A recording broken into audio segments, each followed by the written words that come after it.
Salam sejahtera tuan-tuan, puan-puan yang dihormati dan dikasihi sekalian. SPRM serbu kali kedua, pejabat Rafizi, Kastam pula akan menyusul. SPRM buat kali kedua menyerbu syarikat Invoke Solution Sendirian Berhad yang yang diasaskan timbalan Presiden PKR Rafizi Ramli, manakala Jabatan Kastam juga telah menghantar notis akan melakukan perkara yang sama.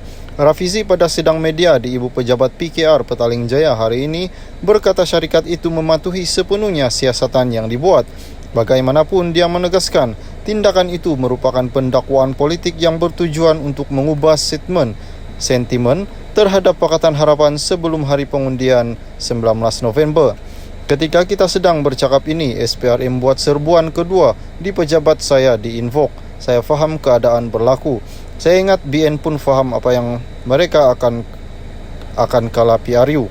Jadi masa berbaki 3 hari ini terdesak mencari peluru. Kononnya, dan oleh kerana saya berada di barisan depan mengetuai olahan kempen PRU ini yang menyerang UMNO, BN dan PN. Saya faham motifnya adalah mereka berharap mereka boleh terjumpa sesuatu sebelum hari mengundi dengan harapan mereka boleh serang saya kembali, boleh mengubah tahap sokongan rakyat, kata Rafizi yang bertanding di Parlimen Pandan. Rafizi berkata SPRM merampas dokumen syarikat dan lejar akaun dari hari pertama syarikat itu. Ini peluang baik untuk SPRM untuk fahami syarikat startup dan penilaian, katanya. Mereka minta contoh akaun semasa pengarah syarikat dan saya boleh sebut kepada orang ramai dan KP SPRM azam bagi mereka akan terkejut menemui bahawa saya tidak pernah ambil 1 sen pun daripada syarikat itu sejak hari pertama menubuhnya. Malah syarikat itu masih berhutang duit saya, jelasnya. SPRM merampas beberapa dokumen dari pejabat Invoke semalam dan menahan kaki tangan itu untuk disoal siasat di jabatan itu sehingga 7 jam.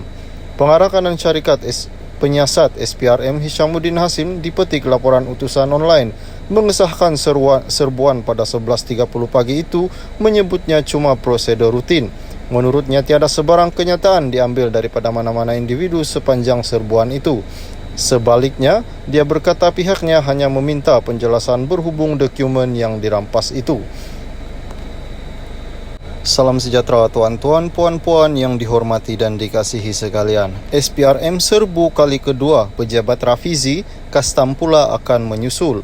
SPRM buat kali kedua menyerbu syarikat Invoke Solution Sendirian Berhad yang diasaskan timbalan Presiden PKR Rafizi Ramli, manakala Jabatan Kastam juga telah menghantar notis akan melakukan perkara yang sama. Rafizi pada sidang media di Ibu Pejabat PKR Petaling Jaya hari ini berkata syarikat itu mematuhi sepenuhnya siasatan yang dibuat. Bagaimanapun dia menegaskan, tindakan itu merupakan pendakwaan politik yang bertujuan untuk mengubah sentimen terhadap Pakatan Harapan sebelum hari pengundian 19 November. Ketika kita sedang bercakap ini, SPRM buat serbuan kedua di pejabat saya di Invoke. Saya faham keadaan berlaku. Saya ingat BN pun faham apa yang mereka akan kalah PRU. Jadi masa berbaki 3 hari ini terdesak mencari peluru. Kononnya, dan oleh kerana saya berada di barisan depan mengetuai olahan kempen PRU ini yang menyerang UMNO, BN dan PN. Saya faham motifnya adalah mereka berharap mereka boleh terjumpa sesuatu sebelum hari mengundi dengan harapan mereka boleh serang saya kembali, boleh mengubah tahap sokongan rakyat, kata Rafizi yang bertanding di Parlimen Pandan. Rafizi berkata SPRM merampas dokumen syarikat dan lejar akaun dari hari pertama syarikat itu. Ini peluang baik untuk SPRM untuk fahami syarikat startup dan penilaian, katanya. Mereka minta contoh akaun semasa pengarah syarikat dan saya boleh sebut kepada orang ramai dan KP SPRM azam bagi mereka akan terkejut menemui bahawa saya tidak pernah ambil 1 sen pun daripada syarikat itu sejak hari pertama menubuhnya. Malah syarikat itu masih berhutang duit saya, jelasnya. SPRM merampas beberapa dokumen dari pejabat Invoke semalam dan menahan kaki tangan itu untuk disoal siasat di jabatan itu sehingga 7 jam. Pengarah kanan syarikat Penyiasat SPRM Hishamuddin Hasim dipetik laporan utusan online mengesahkan serbuan pada 11.30 pagi itu menyebutnya cuma prosedur rutin.